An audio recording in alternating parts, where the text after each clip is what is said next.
Ever wonder how some financial services and fintech leaders learned about money when they were kids? Well, we've asked them four important questions to get their answers, and you definitely will want to hear them. Join me today as we hear from Jordan Wexler, CEO and co-founder of Early Bird. Hey everyone, Mac Gardner here, author of Motivate Your Money and the global best-selling children's book, The Four Money Bears. I'm joined today by the one, the only, Jordan Wexler, CEO and co-founder of Early Bird. Jordan, thanks for taking some time with us today, my friend. Yes, sir. Good to be here. Thanks for having me. All right, Jordan. So for those folks who may not know who you are, what your platform's all about, if you could take a little time and share your story with us, please.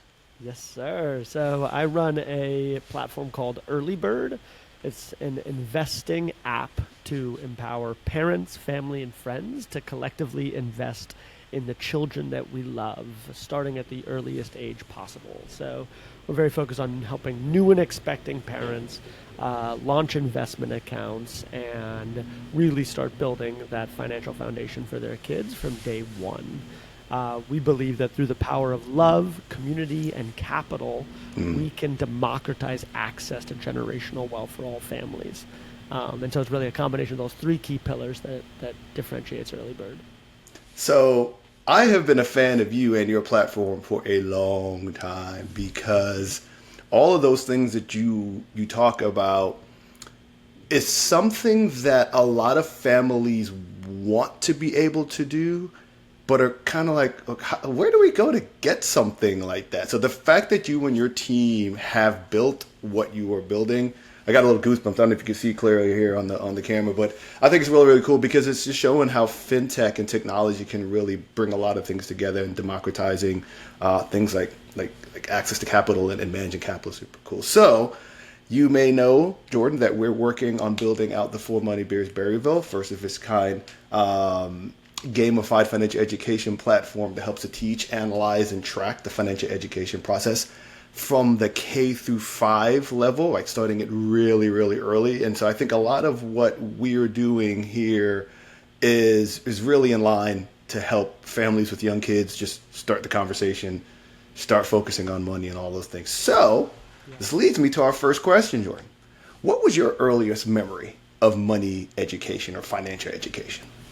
That was definitely the inspiration of kind of the work that we do now with Early Bird. I was very lucky to have a decently financially literate dad who, was interested in investing himself. And when I was around 9 years old, he sat me down and he gave me $1,000 in a TD Ameritrade account. That was just his account, of course, but made it feel like it was mine, and it was this wonderful, exciting moment. And I thought I was rich, and this was just such a cool thing to know this was mine. And he gave me one rule that I couldn't take out the money, and so we just spent a lot of time just kind of playfully exploring what it means to invest, looking at companies, talking about companies. I didn't know anything, but just the idea that you can buy a share of a company, and starting very basic, and then those conversations evolved, and started understanding dividends and understanding just a lot of the foundations of what it means to invest in public markets, and so very transformative for me. And that money ended up in over 10 years, 15 years, almost probably 5, 6, 7xing. And it was money I was able to actually use to fund my first startup called Succeed Overseas, based in Qingdao, China. That's awesome. 15 years later, yeah.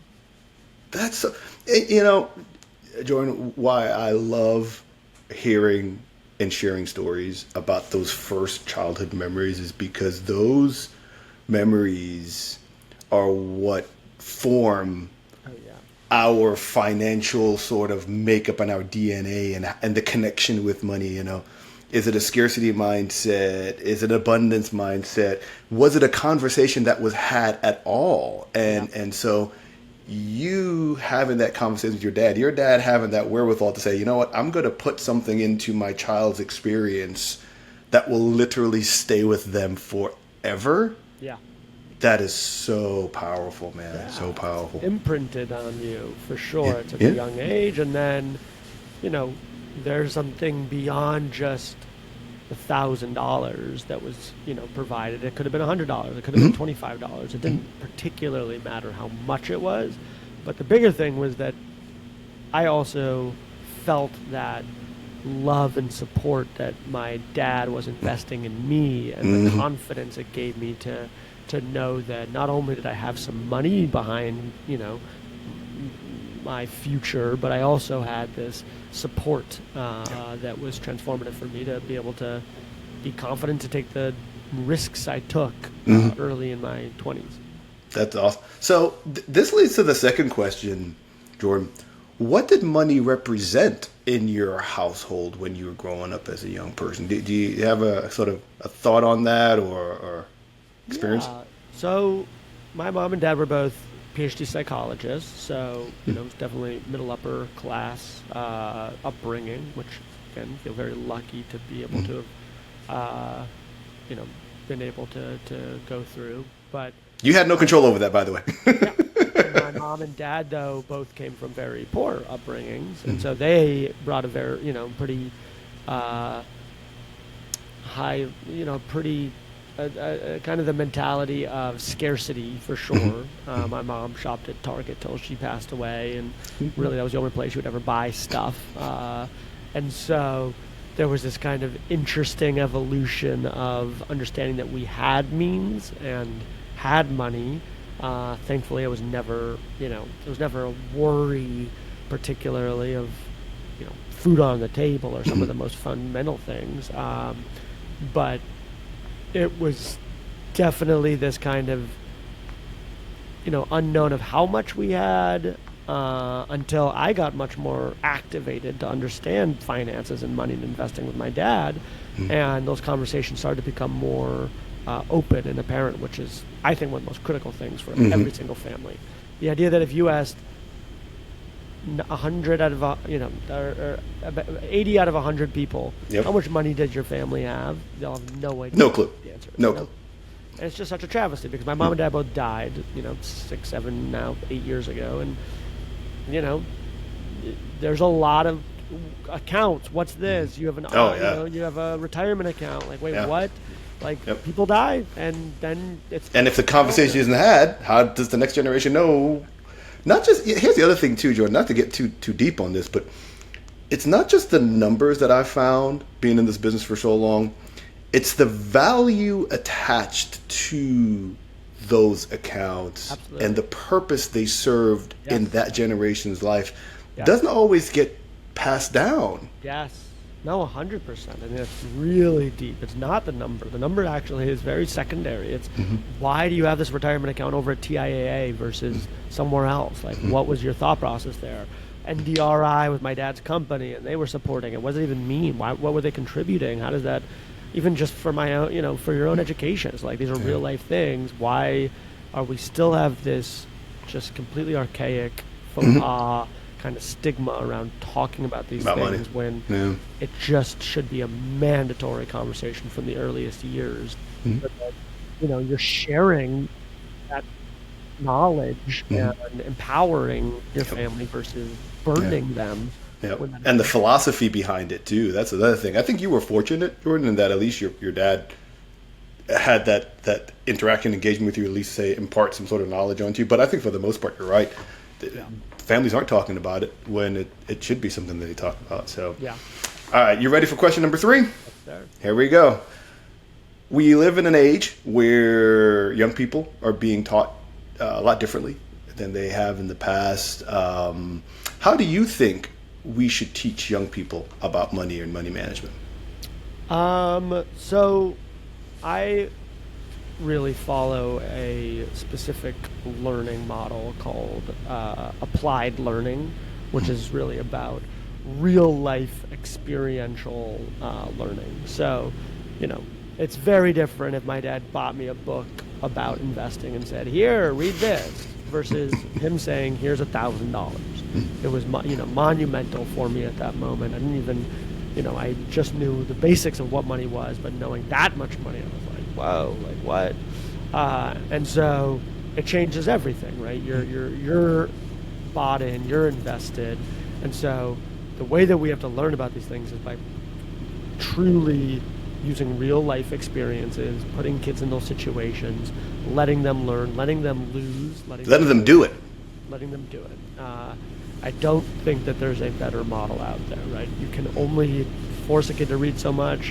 You can only ask ChatGPT so many questions. You can only do so much from a standard kind of closed box educational structure.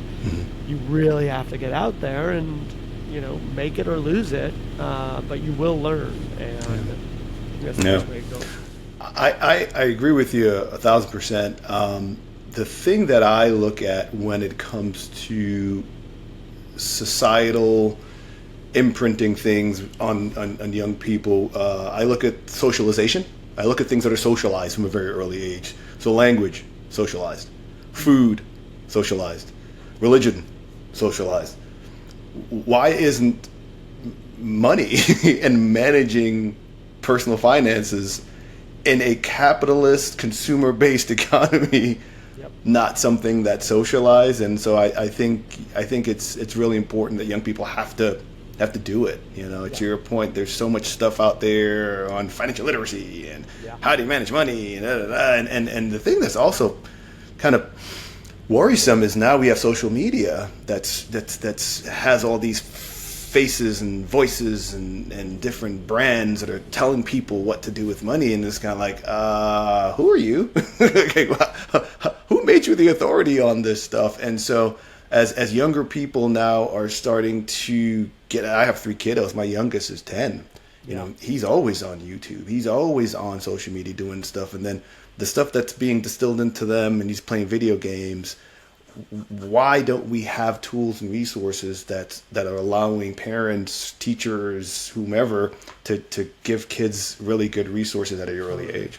Totally. Yeah. I mean, you have to prioritize it too as a parent, right? You have to, and be consistent. I think it's a big one. I know a lot of parents that try to do budgeting or try to do weekly allowance, but then if it falls off. But if it's a priority and you really stick to it, it can be that imprint, as you were saying. And we got to be able to do it to raise financially literate kids.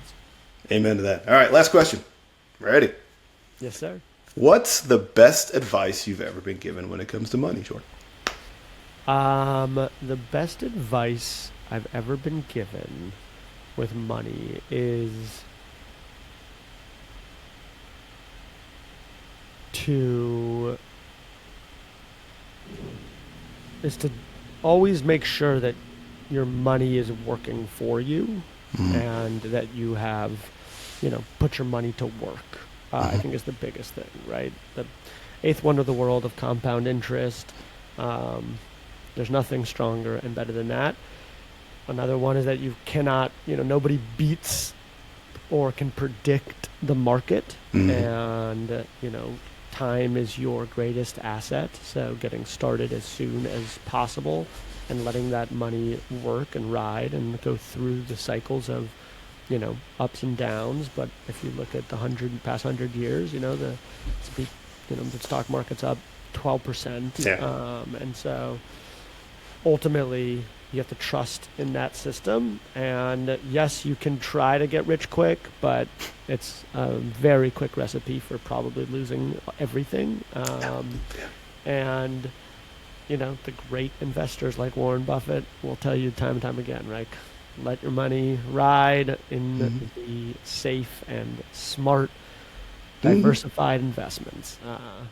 Your money can work harder for you than you can work for your money, man. It's not sexy. It's not fun, particularly. It's not supposed to be. But you'll end up with what you need, and understand what you need, right? Like, money is a number.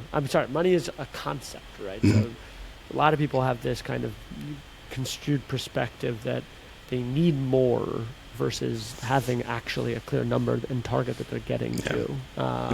If you're always in this mentality of I need more or want to make more, you'll never be satisfied, and then you kind of directly correlate your happiness to your financial status, which is, again, a quick recipe for living a disaster. Life. Yeah. Jordan, brother, I can't even put anything on top of that, man, because that was so succinct and it was really just factual what you're saying. But I want to thank you, sir, for carving out some time out of your busy day. I wish you, your team, and Early Bird so much success. Again, love what you're doing. Want to see more of it out there, and look forward to working collaboratively with you with our platforms to make a big change in the lives of families with kids across the country. Absolutely. Love what you're doing. Really excited to see it all coming to fruition.